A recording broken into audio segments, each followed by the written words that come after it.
Hello, good morning बच्चों। तो बच्चों हमने डीसी मशीन में टॉपिक पढ़ लिया है interpole, compensating winding, armature reaction और method of limiting armature reaction, effect of armature on main field flux and construction of DC machine. तो बेटा इन सब टॉपिकों पे बेस अब हम एमसीक्यू करेंगे, जो भी आपका कॉम्पिटिटिव एग्जाम है इलेक्ट्रिकल इंजीनियरिंग का उसमें आएंगे। तो देखो सबसे पहले हम बात कर लेते हैं बेटा फर्स्ट क्वेश्चन। इन टॉपिक पे ही बेस होंगे जो क्वेश्चन होंगे हमारे।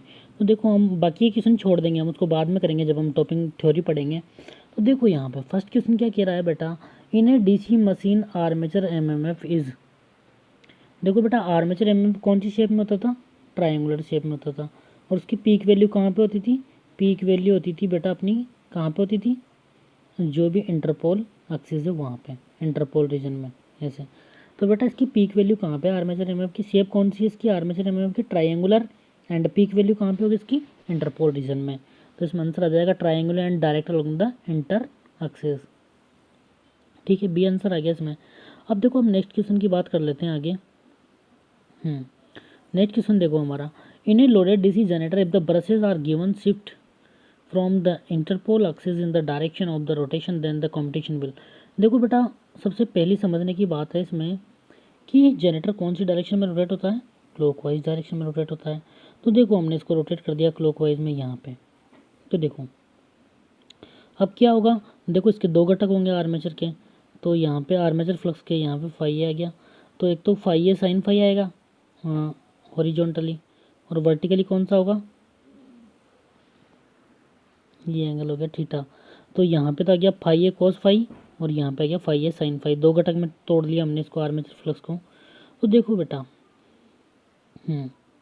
तो देखो यहाँ पे क्या होगा, जो भी हमारा डीमैग्नेटाइजिंग होगा इसके कारण क्या होगा, जो भी फील्ड फ्लक्स है यहाँ पे, देखो ये फील्ड फ्लक्स की डायरेक्शन है, तो हमारा फील्ड फ्लक्स क्या होगा, रिड्यूस होगा। अगर फील्ड फ्लक्स रिड्यूस होगा तो देखो जो भी रिजल्टेंट फील्ड फ्लक्स है क्या है, वो भी रिड्यूस होगा होगा जो रिजल्टेंट फील्ड फ्लक्स आएगा, क्योंकि डीमैग्नेटाइजिंग इफेक्ट के कारण अगर हमारा फील्ड फ्लक्स रिड्यूस हो रहा है तो रिजल्टेंट फील्ड फ्लक्स भी रिड्यूस होगा फाई आर। सही बात है। अगर देखो फाई आर रिड्यूस हुआ है तो देखो क्या होगा, जनरेटर के केस में इक्वल टू क्या हुआ, के एन फाई। अगर रिजल्टेंट फील्ड फ्लक्स रिड्यूस हो रहा है तो क्या टर्मिनल जो भी जनरेटेड ईएमएफ है वो रिड्यूस होगा। अगर वो रिड्यूस होगा तो टर्मिनल वोल्टेज क्या हो गया, E minus I A R है। देखो अगर ई रिड्यूस हो गया तो टर्मिनल वोल्टेज भी रिड्यूस हो जाएगा। तो जनरेटर केस में तो क्या होगा बेटा, इम्प्रूव विथ कॉम्पिटिशन, तो इम्प्रूव होगा इस डायरेक्शन में रोटेट होगा तो। और क्या होगा, improve with fall in voltage, improve हो जाएगा। कॉम्पिटिशन इम्प्रूव होगा और वोल्टेज क्या होगा, डिक्रीज हो जाएगा। बताया था मैंने आपको, अगर क्लॉकवाइज डायरेक्टर की डायरेक्शन में रोटेट होगा तो क्या होगा बेटा, जो भी कॉम्पिटिशन है वो इम्प्रूव होगा, और मोटर की डायरेक्शन में रोटेट होगा, मतलब एंटी क्लॉकवाइज रोटेट होगा तो हमारा कॉम्पिटिशन पुअर हो जाएगा। ये मैंने बताया आपको, देखना आपको वीडियो, ब्रश शिफ्ट वाला वीडियो है अपने चैनल पर। ठीक है, आगे हम बात कर लेते हैं। देखो in DC machine the magnetising effect of armature reaction is due to magnetic saturation in the half of field pole. तो मैंने बताया था आपको, बताइए magnetising effect of the armature reaction is due to magnetic saturation of the in the half of the field pole, magnetic saturation होने के कारण। देखो अपोजिट डायरेक्शन में रोटेट करेंगे इसको, तो यहाँ पे क्या होगा, फिर यहाँ पे आ जाएगा फाई है। तो देखो यहाँ पे कौन सा होगा, फाई एफ हो गया यहाँ पे, तो ये फाई ए साइन फाई यहाँ पे आ जाएगा। तो ये कौन सा हुआ, मैग्नेटाइजिंग इफेक्ट हो गया आर्मेचर रिएक्शन का। तो इस केस में क्या होगा बेटा, मैग्नेटिक सैचुरेशन हो जाएगा अगर हम इसको रोटेट कर देंगे एंटी क्लॉकवाइज डायरेक्शन में। ठीक है, ब्रश एक्सिस को। और नेक्स्ट क्वेश्चन देखो अब आगे, ये बेटा हम पढ़ेंगे अभी। इसका आंसर देखो, ये स्पार्किंग क्या होती है, रिएक्टेंस वोल्टेज जो कंपटीशन के लिए कॉइल जाती है अगर उसमें रिएक्टेंस वोल्टेज होगा तो क्या होगा, स्पार्किंग होगा, ये हम पढ़ेंगे आगे। ठीक है, नेक्स्ट चलो आगे। In a DC generator interpole are use to neutralise. Interpole का फंक्शन क्या होता है बेटा, आर्मेचर रिएक्शन को न्यूट्रलाइज करने के लिए इंटरपोल रीजन में बताया था आपको, तो और रिएक्टेंस वोल्टेज को भी रिड्यूस करने के लिए। Cross magnetizing effect of armature reaction and reactance voltage, ये दोनों हैं इसके आंसर, रिएक्टेंस वोल्टेज को रिड्यूस करने के लिए और आर्मेचर रिएक्शन के क्रॉस मैग्नेटाइजिंग इफेक्ट को इंटरपोल रीजन में कम करने के लिए। इसके बाद interpole in DC machine have a trapping shape in order to reduce the saturation in the, इसकी बेटा शेप ट्रैप शेप क्यों होती है, ताकि सेचुरेशन नहीं हो, इसलिए स्मॉल स्मॉल ट्रैपिंग शेप होती है इसकी। ठीक है, सेचुरेशन को इंटरपोल रीजन में IAS में आया हुआ किसने 1998 में। इसके बाद हम बात कर लेते हैं, देखो ट्रैपिंग शेप क्या होती है, सेचुरेशन को कम करने के लिए, रिड्यूस करने के लिए। इसके बाद देखो बेटा हम आगे देखते हैं।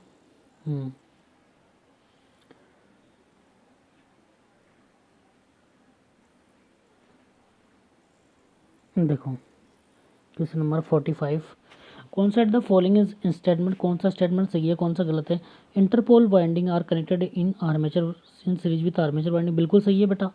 आर्मेचर वाइंडिंग, देखो जो भी इंटरपोल वाइंडिंग है एंड कौन सी है, कंपनसेटिंग वाइंडिंग, दोनों केस में कनेक्ट होती है आर्मेचर के सीरीज में, बिल्कुल सही है। Polarity of interpole must be same as that of main pole in advance,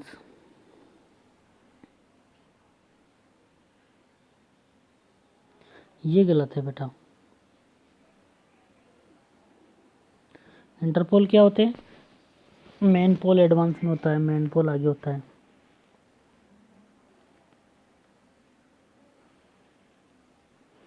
देखो ये बात कर रहा है डीसी मोटर, देखो डीसी मोटर की बात कर रहे हैं हम, तो देखो ये हो गया हमारा इंटरपोल, ये हो गया हमारा मेन पोल। अब ये हो गई मोटर की रोटेशन की डायरेक्शन, तो बेटा एडवांस में कौन आ रहा है, पहले पहले आ रहा है मेन पोल, जबकि ये क्या कह रहा है, polarity of interpole must be same that of main pole in advance में।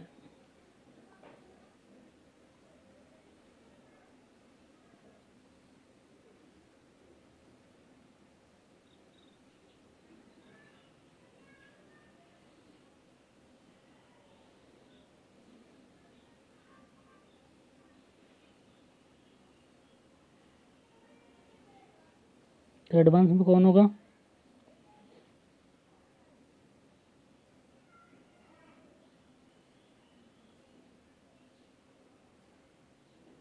मेन पोल होगा। Distortion of main field under the pole shoe is not affected by the use of interpole, बिल्कुल सही बात है। केवल इंटरपोल वाइंडिंग कौन से reason में इफेक्टिव होती है, इंटरपोल रीजन में। और पोल शू के नीचे आर्मेचर रिएक्शन को कम करने के लिए किसका यूज़ करते हैं, कंपनसेटिंग वाइंडिंग का।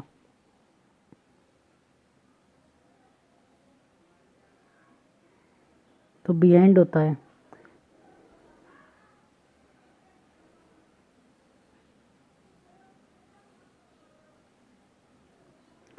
पोलरिटी ऑफ इंटरपोल मेन पोल।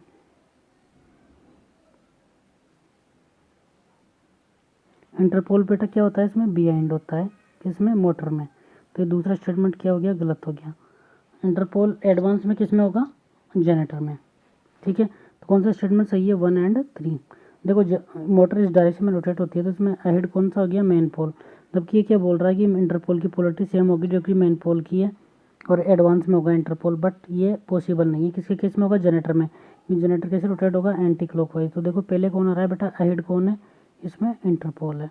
तो जनरेटर के केस में तो इंटरपोल अहेड है और मोटर के केस में मेन पोल अहेड है। जबकि ये क्या बोल रहा है, मोटर की बात कर रहा है, और किसको अहेड करा रहा है ये, इसमें इंटरपोल को अहेड के लिए बोल रहा है कि इंटरपोल आ गए हैं। नहीं, ऐसा नहीं है, इसमें क्या है बेटा, मेन पोल आ गए हैं मोटर के केस में। तो स्टेटमेंट 1 और 3 राइट हो गए। ठीक है, उसके बाद हम बात कर लेते हैं, which of the following statement are true in respect of interpole in a DC machine.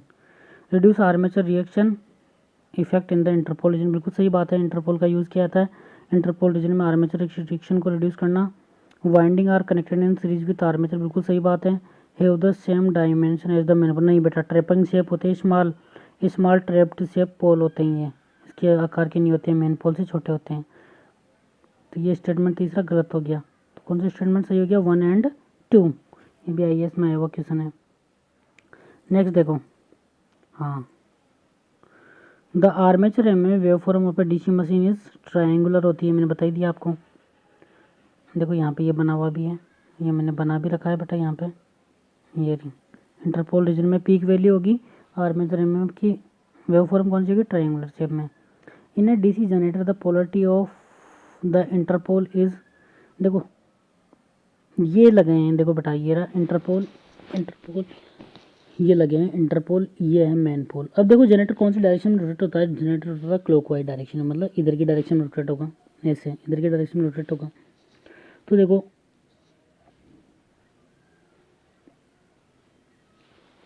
Interpole की दोनों की पोलरिटी सेम होगी, बट अहेड कौन होगा? इंटरपोल अहेड होगा। देखो इधर जाएंगे तो पहले कौन आ रहा है? इंटरपोल आ रहा है। तो देखो same as that of the main pole ahead, interpole main pole के अहेड होगा। जो मेन पोल की पोलरिटी होगी वही इंटरपोल की होगी, बट अहेड होगा इंटरपोल। ठीक है, अब आगे चलो।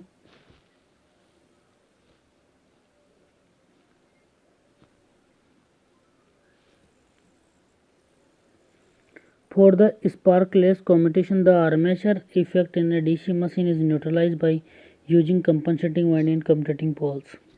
Commutating poles का मतलब interpole. The sparkless commutation in the armature reaction in a DC machine neutralized by, देखो इंटरपोल रीजन में तो किसका यूज़ करेंगे? इंटरपोल वाइंडिंग का यूज़ करेंगे, और पोल्स के नीचे न्यूट्रलाइज करने के लिए कंपनसेटिंग वाइंडिंग, इन दोनों का यूज़ करेंगे। ठीक है, तो इसको मैंने बताया भी था आपको जब मैंने टॉपिक पढ़ाया था कि इसको कम्यूटेटिंग पोल्स भी बोलते हैं। ठीक है, इन दोनों का यूज़ करेंगे। कंपनसेटिंग वाइंडिंग का यूज़ कहाँ पे करेंगे? आर्मेचर रिएक्शन को पोल्स के नीचे न्यूट्रलाइज करने के लिए। और इंटरपोल वाइंडिंग का कहाँ पे यूज़ करेंगे? इंटरपोल रीजन में आर्मेचर रिएक्शन को न्यूट्रलाइज करने के लिए। ठीक है, नेक्स्ट क्वेश्चन देखो अपना, ये वाला क्वेश्चन कर लिया हमने बेटा पहले ही। हाँ, कौन सा the following statement respect of DC generator में कौन सा स्टेटमेंट सही है? Compensating winding are located in the teeth cut out in the main pole, बिल्कुल सही बात है। जो भी मेन पोल में जो भी वहाँ पे स्लॉट काटेंगे हम उसमें प्लेस करेंगे। जो मेन पोल है वहाँ पे जो भी अपन स्लॉट बनाएंगे, देखो ये बने हुए स्लॉट मेन पोल्स में, इसमें कंपनसेटिंग वाइंडिंग प्लेस करेंगे। Second, compensating winding are series connected so that the armature reaction is added, नहीं नहीं नहीं, सीरीज अपोजिशन, सीरीज में कनेक्ट होता है बट अपोजिट मैग्नीट्यूड होता है उसका, ताकि इसको न्यूट्रलाइज कर सके। Compensating winding are series connected for cancellation of the armature reaction at any load, ये बिल्कुल सही बात है। तो स्टेटमेंट कौन सा सही है? 1 और 3, सीरीज अपोजिशन में कनेक्ट होता है। Compensating winding are the shunt connected at the main pole any load, नहीं नहीं नहीं, कौन सा स्टेटमेंट सही है? 1 और 3। ठीक है, ये भी IAS में आया हुआ क्वेश्चन है। अब इसके बाद हम बात कर लेते हैं बेटा आगे। ये बता ही दिया मैंने आपको कि इंटरपोल के आर्मेचर में ट्रायंगुलर होगा और इंटरपोल रीजन में मैक्सिमम वैल्यू होगी।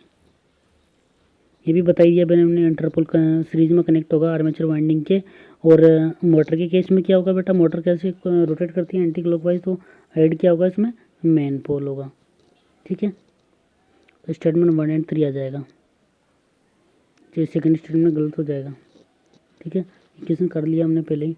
The function of interpole both, देखो इसका इंटरपोल का फंक्शन मैंने बता दिया आपको।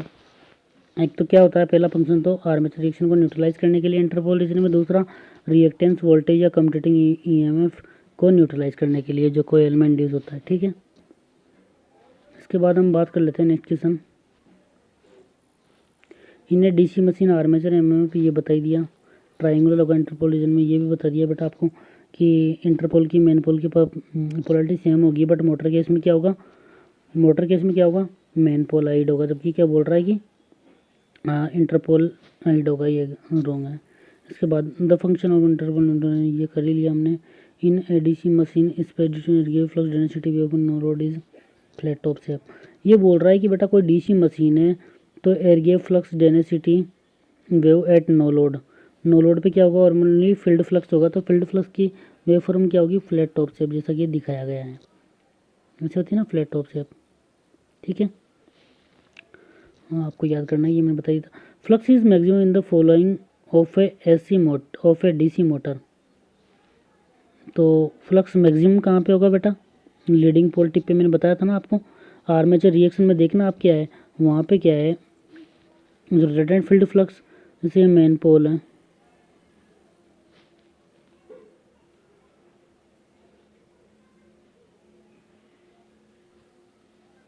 देखो मैं दिखाता हूँ इसका आपको। देखो ये हमारी डीसी मोटर है,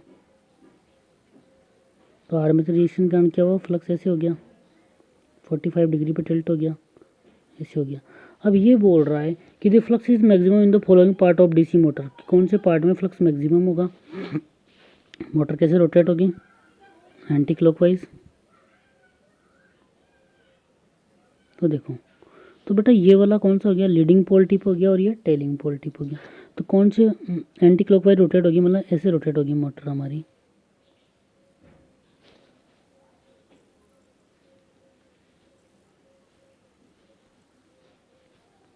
देखो हमारी मोटर रोटेट होगी ऐसे। देखो ये वाला, एक मिनट रुको बच्चों थोड़ा सा, देखो ये हमारे मेन पोल्स हो गए, ये हमारा आर्मेचर रिएक्शन के कारण फ्लक्स टिल्ट हो गया, मोटर कैसे रोटेट होगी, एंटी क्लॉकवाइज। देखो ये वाला पोल क्या होगा, कैसा होगा, लीडिंग पोल टिप, और ये का टेलिंग। तो मैक्सिमम फ्लक्स डेंसिटी कहाँ पे है, लीडिंग पोल टिप पे, ठीक है। तो मोटर केस में लीडिंग पोल टिप पे हो गया, ठीक है। अगर हम जनरेटर की बात कर लेते हैं, तो देखो जनरेटर केस में क्या होगा, मैं दोनों बता रहा हूँ आपको। तो ये टिल्ट हो गया हमारा फ्लक्स 45 डिग्री के एंगल पे। अब जनरेटर कैसे रोटेट होता है, एंटी क्लॉकवाइज। तो देखो यहाँ पे फ्लक्स है, इसमें यहाँ पे, तो एंटी क्लॉकवाइज ये क्या हो गया, लीडिंग पोल टिप, और ये क्या हो गया, टेलिंग पोल टिप, क्योंकि जनरेटर क्लॉकवाइज रोटेट होता है। तो इसमें क्या होगा, टेलिंग पोल टिप या जो बाद वाला पोल टिप है, वहाँ पे क्या होगा, फ्लक्स डेंसिटी मैक्सिमम होगी, ठीक है। चलो बेटा नेक्स्ट क्वेश्चन करो, टाइम नहीं है हमारे पास ज़्यादा।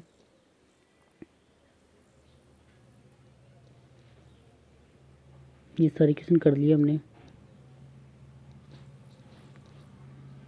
ये वाला भी कर लिया हमने क्वेश्चन, ये वाला भी कर लिया, ठीक है बच्चों। तो आपको करना है ये क्वेश्चन। हेलो बच्चों, तो हमारा नेक्स्ट क्वेश्चन है, dummy coil in a DC machine useful to. देखो बेटा क्या होता है, लेफ्ट वाइंडिंग में क्या होता है, ए इक्वल टू पी होता है, तो large number of parallel path होता है, इसमें large number of parallel path होता है। इसमें क्या सर्कुलेटिंग करंट को रिड्यूस करने के लिए क्या यूज़ करते हैं, डम सर्कुलेटिंग कोयल यूज़ करते हैं। और इसमें क्या होता है, वेव वाइंडिंग में क्या होता है, number of parallel path equal to क्या होता है, नंबर ऑफ पोल्स। इसमें क्या है, वेव में क्या होता है, नंबर ऑफ पैरेलल पाथ 2 होते हैं। तो इसमें क्या होता है बेटा, ये इनकम्प्लीट वाइंडिंग होती है, इसमें क्या है, बहुत सारे स्लॉट इनपुट होते हैं। तो मैकेनिकल बैलेंस के लिए हम इनपुट स्लॉट में क्या डालते हैं, डम्मी कोयल, ताकि मैकेनिकल बैलेंस हो सके, इसको कंप्लीट वाइंडिंग बोलते हैं। तो बेटा क्या होगा इसमें आंसर, देखो हाँ, the dummy coil in a DC machine useful to maintain the mechanical balance of armature, ठीक है। वेव में तो किसका यूज़ करेंगे, वेव में यूज़ करेंगे सर्कुलेटिंग कोयल का, और नहीं लेब में यूज़ करेंगे सर्कुलेटिंग कोयल का, हाँ, जो सर्कुलेटिंग करंट होगा उसको रिड्यूस करने के लिए।